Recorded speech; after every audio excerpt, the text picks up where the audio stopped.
Hola, soy Mauricio José Schwartz y esto es El Rey va desnudo. Hoy, si vieron el video anterior, me acabo de poner la segunda dosis de la vacuna. Dejo aquí el enlace si no lo han visto. Y este video se hace porque vi un tweet de Débora García Bello, que es una divulgadora científica, de las personas que más admiro, respeto yo en la divulgación científica española, que son muchos, pero ella está en los primeros lugares, diciendo algo que me parece especialmente importante.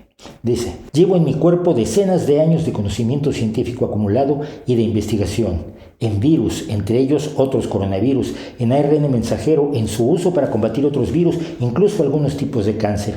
Químicos, biólogos, farmacéuticos de laboratorios de todo el mundo han logrado que en menos de un año desde que se declaró la pandemia tengamos vacunas. Esta es probablemente la mayor proeza científica de la historia. Y es cierto, pero pensé, lo que hay detrás del momento de la vacuna es mucho más que la epopeya de la creación de esta misma, que es una epopeya, aunque no les guste a los negacionistas, el conseguir no una, sino varias vacunas con distintas aproximaciones en un tiempo récord, con admirable eficacia y con una seguridad que se ha demostrado de manera patente desde que se aplicaron las primeras dosis el 13 de diciembre de 2020 hasta el día de hoy, cuando está vacunado ya el 12% de toda la población humana. De toda la población humana. Los conspiranoicos dicen que las vacunas contienen todo tipo de cosas: chips controladores de la mente, receptores y transmisores de telefonía móvil 5G con sus respectivas baterías, grafeno, multitud de metales pesados, docenas de sustancias químicas misteriosísimas y en algunos casos hasta algo de vacuna contra el coronavirus SARS-CoV-2 causante de la COVID-19. En realidad, y usted tiene derecho a saberlo, la vacuna contiene bastante más que vacuna, sea de ARN mensajero o de vector de adenovirus, pero no contiene nada de lo que teme la brigada del gorrito de papel aluminio y la esvástica mal escondida. Contiene la historia de nuestra especie, su mejor historia, la del conocimiento. En la pandemia de la muerte negra de 1346 a 1353 murieron entre 75 y 200 millones de personas en África, Europa y Asia. Nadie sabía lo que causaba la enfermedad. Nadie tenía ni idea de cómo enfrentarla. Se murió en silencio y en ignorancia. Cuando la epidemia de gripe de 1918-1920 se tenía una idea de lo que pasaba, pero no se podía enfrentar. No hubo medidas que contuvieran la pandemia. Se contagió aproximadamente un tercio de toda la población humana del momento, unos 500 millones de personas de las 1.500 millones que existían, y murieron alrededor de 50 millones. Así que vamos a ver todos los ingredientes que tiene la vacuna y que no son vacuna, y vamos a empezar por el principio. Y en el principio está la aguja. Ese delgado tubo de acero inoxidable con un corte de 3 biseles diseñados cuidadosamente para entrar en la piel con la máxima facilidad. La aguja, no con los avances tecnológicos de hoy, fue inventada por un tal Francis Rhind en Dublín, Irlanda, en 1844. A este médico se le ocurrió que inyectar un sedante directamente bajo la piel de una paciente que sufrió una neuralgia especialmente dolorosa sería más rápido y eficaz que si tomara el medicamento oralmente. Con esto, Rhind cambió muchísimas prácticas de administración a los pacientes de distintas sustancias, desde medicamentos hasta anestesia. Detrás de la aguja está la jeringa o jeringuilla, que es una idea antigua para distintas aplicaciones, pero la utilizada para inyecciones desde Rhind fue de metal y vidrio. Algunos todavía recordarán los estuches metálicos de jeringuillas con sus agujas que se reutilizaban hasta que perdían el filo, cosa que uno sabía al momento de inyectarse y tener un dolor especialmente agudo, y que servían en casa o se sometían a autoclave antes de cada inyección. Y entra aquí el otro elemento que rodea la vacuna, el plástico, que apareció en el mundo apenas en 1907, pero no empezó a producirse masivamente sino hasta después de la Segunda Guerra Mundial. Las jeringuillas de plástico desechable, junto con las agujas desechables, no desplazaron a las de vidrio sino hasta mediados de la década de 1950. La historia de los plásticos, que tienen sus defectos, pero este no lo es, está estrechamente unida a la historia de la química. Concretamente, fue Hermann Staudinger quien en 1920 demostró la existencia de los polímeros, estas grandes moléculas formadas por cadenas de unidades más pequeñas que se repiten en 2 o en 3 dimensiones. Los plásticos son un tipo de polímeros. Pero los plásticos no serían un elemento tan presente en nuestras vidas si no fuera por el desarrollo de la petroquímica, el conocimiento de los distintos componentes del petróleo, a partir de los cuales se produce la mayoría de los plásticos. Aunque estamos acostumbrados acostumbrados a pensar en el petróleo como combustible en forma de gasolina o gasóleo, el 5% de todo el suministro petrolero del mundo se utiliza para producir petroquímicos, entre ellos los que forman buena parte de los plásticos que usamos, que debemos seguir usando, pero no de ciertas maneras que hemos utilizado en el pasado. Habría que imaginar que el esfuerzo de vacunación contra la COVID-19 se tuviera que hacer con jeringuillas de vidrio.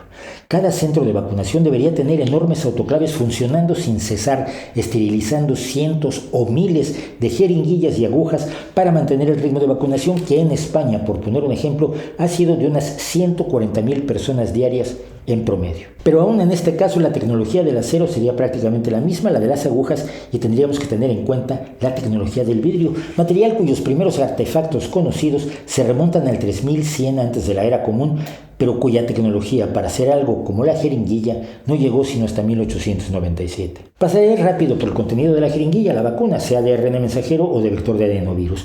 Todo el conocimiento y la tecnología médicos y biológicos de los últimos 400 años están allí.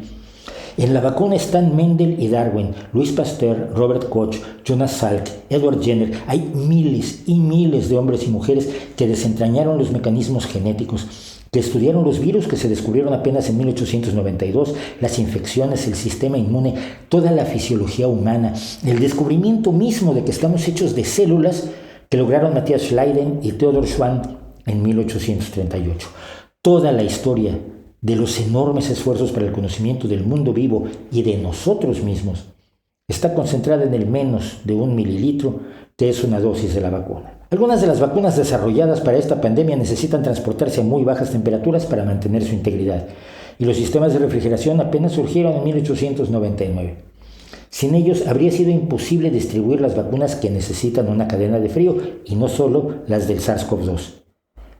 Más tiempo significa, por supuesto, más muertes. Tenemos también el tema de la formación del personal sanitario, de la capacidad de tener una gran cantidad de personal sanitario, porque estudiar medicina o estudiar enfermería ya no es asunto solamente de las clases altas, sino que la educación pública ha permitido que muchísimas personas aprendan los fundamentos de la medicina, de la enfermería, de la atención a las personas enfermas o a las personas con algún problema de salud, y que están allí para podernos vacunar. El desarrollo de la informática, las enormes bases de datos que se han utilizado para que me llamara un robot, un sistema automatizado y me dijera: usted tiene 2 opciones de vacunación, el lunes a las 18:31 o el martes a las 17:40, si quiere vacunarse, ¿cuál de las 2 elige? Y que pudiera anotar todo eso y manejar millones de personas con una enorme eficacia, teniendo el conocimiento de su situación de salud, teniendo el conocimiento de dónde y cómo localizarlos y en qué condiciones están. La informática, las bases de datos y, por supuesto, las comunicaciones han sido fundamentales. Todo el conocimiento de las comunicaciones, que empieza con el telégrafo, sigue con el teléfono y hoy se concentra en Internet y en la telefonía móvil, está también dentro de su vacuna. Tenemos también las redes de transporte que han permitido que la vacuna llegue a mucha gente y que permitirán que llegue a quienes desafortunadamente aún no ha llegado. Toda la tecnología de orientación, de conocer nuestro mundo esférico, digan lo que digan los terraplanistas, y cómo ir de un lugar a otro con eficacia, con seguridad, para llevar las vacunas por todo el mundo. Y están no solo la ciencia y la tecnología. En las vacunas están los avances sociales de los últimos 200, 300 años de la humanidad. Las instituciones de sanidad pública, donde la salud de la mayoría de la gente no queda en manos de la caridad o de la bondad o de la buena disposición de quienes tienen el poder económico y político, sino que son un derecho humano. Los cambios en la sociedad han permitido que tengamos mejor investigación, mejor desarrollo, mejor fabricación, mejor distribución, y en las partes del mundo que no están inmersas en las guerras en las que solían estar inmersos año tras año durante toda la historia, la paz también ha permitido que las vacunas lleguen a nosotros. La paz, la idea de la paz, la idea de los derechos, la idea de la justicia, la idea de la seguridad, la idea de la libertad, está dentro de cada vacuna. Y un ejemplo de esto lo tenemos en el contagio de la gripe de 1918, que apareció mientras todavía estaba en curso la Primera Guerra Mundial. Los secretos de guerra y el enfrentamiento dificultaron que llegara información fiable a la ciudadanía. En muchos países a la gripe de 1918 se le conoce como gripe española porque solo en España se hablaba de la pandemia. Los países en guerra trataban de ocultarla y esa ignorancia también costó vidas de muchas personas. Las vacunas contienen toda la historia del conocimiento humano, todas las luchas contra la superstición, contra las creencias religiosas, contra las autoridades espurias y las tiranías del pensamiento. En ningún momento de la historia humana se podría haber hecho esta vacuna en esta cantidad de tiempo. Y hoy podemos además tener la esperanza de que en la próxima pandemia, porque habrá otra, porque siempre ha habido otra, porque es un hecho normal, esperable de la realidad natural, que en la próxima las vacunas se tengan mucho más rápido, en mucha mayor cantidad, muchas más vacunas diferentes desarrolladas por laboratorios diferentes en distintos lugares del mundo que permitan que la cantidad de personas que mueran sea la menor posible. Se han perdido 4 millones de vidas y no son una cifra, no es un 4 seguido de 6 ceros. Estamos hablando de 4 millones de personas, de seres humanos reales, con padres, con hijos, con nietos, con abuelos, con familia, con amigos, con personas que los amaban, personas que siempre tienen sueños, que siempre esperan despertar mañana y hacer algo, personas como usted y como yo, con el mismo derecho a la vida, a la tranquilidad, a la seguridad y a la salud que tenemos usted y yo. 4 millones es una cifra que nuestra mente encuentra difícil de comprender. Es 40 veces un estadio de fútbol de los que tienen capacidad para 100,000 personas. Es prácticamente las 2/3 partes de la población de Madrid. Es una cantidad de las que ya no podemos representarnos mentalmente. Cuando usted ve a personas que aseguran que las vacunas tienen ingredientes aterradores y al mismo tiempo dicen que la mortandad es demasiado baja como para preocuparse tanto, trate de recordarles, primero que nada, que cada una de esas vidas es una pérdida irreparable y que merecía la oportunidad de seguir entre nosotros.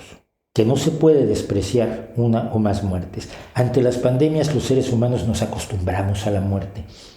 Decidimos que determinado número de personas que se pierdan es medianamente aceptable y lo hemos hecho con todas las pandemias que siguen entre nosotros, como la del VIH-Sida, por ejemplo, pero nunca debemos olvidar que cada una de esas personas merecía la vida tanto como cualquiera de nosotros. Recuérdeselo a esta persona que ya podría ser una víctima y recuérdele sobre todo que es cierto, las vacunas tienen ingredientes que no aparecen en la etiqueta.